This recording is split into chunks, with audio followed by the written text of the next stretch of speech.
Hello. Today I would like to talk with you about the terms high and low functioning autism. And I'd like to have a discussion about why those two terms are so problematic when we use them and offer an alternative way of talking about how a person is functioning that solves those problems. So let's get started. Let's talk first about some of the problems that we see with the terms high and low functioning. And the first problem is that we haven't really agreed upon an operationalized or a set defined definition or idea of what high and low functioning mean. So my idea of what is high functioning or low functioning could be very, very different than your idea of what high and low functioning are. And this is going to create a lot of problems if we're coming to the table and trying to have a conversation and we're not even talking about the same thing. It can create a lot of misunderstandings, and particularly in the case of support people who are wanting to help autistic kids or adults, it can cause some real problems in terms of the kinds of supports or services that need to be offered and provided. So let's just, to see how slippery a slope these terms are, take a look at a couple of examples of some individuals and see how hard it is to actually decide if a person would be high or low functioning. So I have a young man who is a brilliant SQL programmer. Anything that has to do with computers, he's very, very adept. He can do that very well. But as soon as you get him face to face or expect him to have an interaction with people, he just shuts down. He's not able to think through what he wants to say and process it and communicate in an effective manner if he has to do that face to face. Now put him on chat or email and he can say exactly what he wants to say very eloquently. But the question then is he high or low functioning? In some areas he's got some really good skills, and in other areas he needs a lot of help to get by. So I have another young lady that I work with who she does really well in school, except for when she's having really intense bouts of seizures.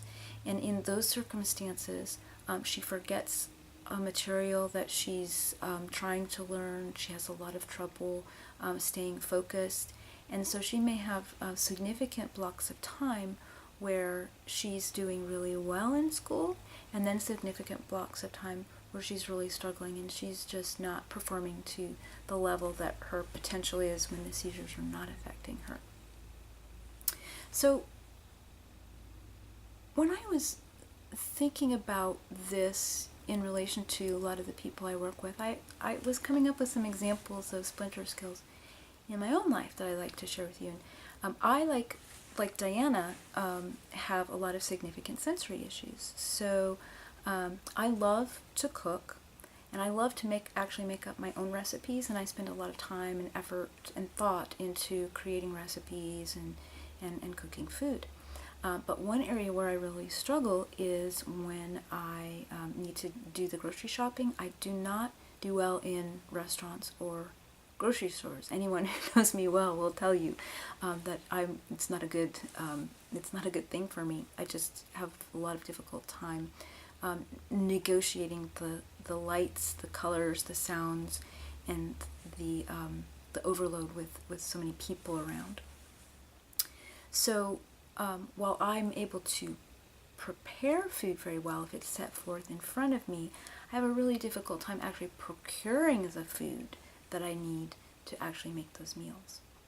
So can you start to see how if you try to pigeon people into one of two categories gets a little tricky?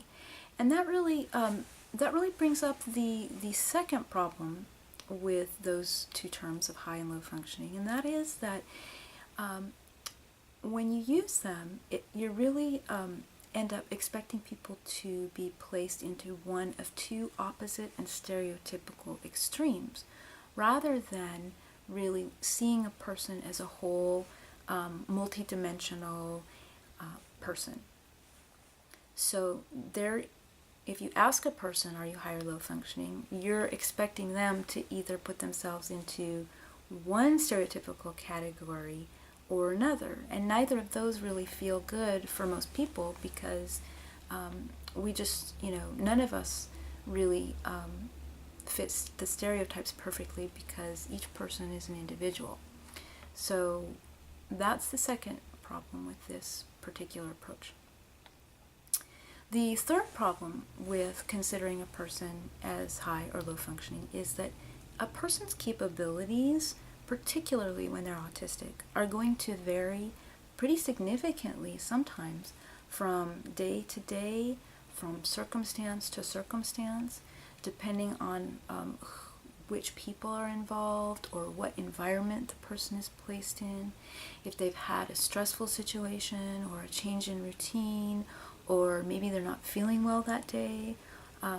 All of these things can impact how a person is able to navigate through their day. And so from one event to the next, you may see a person's able to function at a very different level. And the thing that really concerns me about this is that if you've got a person who does function pretty well in one given circumstance, it's real easy for people to say, oh, well, she was able to do that there. She should be able to do it all the time. And that's not always the case. And we really want to make sure that people are getting the supports where they need them and when they need them. And if we just assume that a person can make eye contact with their mom, so they should, that should be easy for them to make eye contact everywhere, or a person can balance their checkbook every part of the month except for when they're on their menstrual cycle, well, they ought to just be able to do it when their hormones are shifting too. That creates a problem where we're not supporting people where they need it. So we've talked a little bit today about what some of the problems are with using the terms high and low functioning autism. And so now I'd like to offer you a very simple solution that you can actually go out and start using today. You can use it if you are an autistic person and would like for people to better understand who you are as a person and what your needs are. And if you're a person who cares about somebody who's autistic, you can use this to ask better questions that get you better, more targeted and accurate information so that you can actually provide them with better support.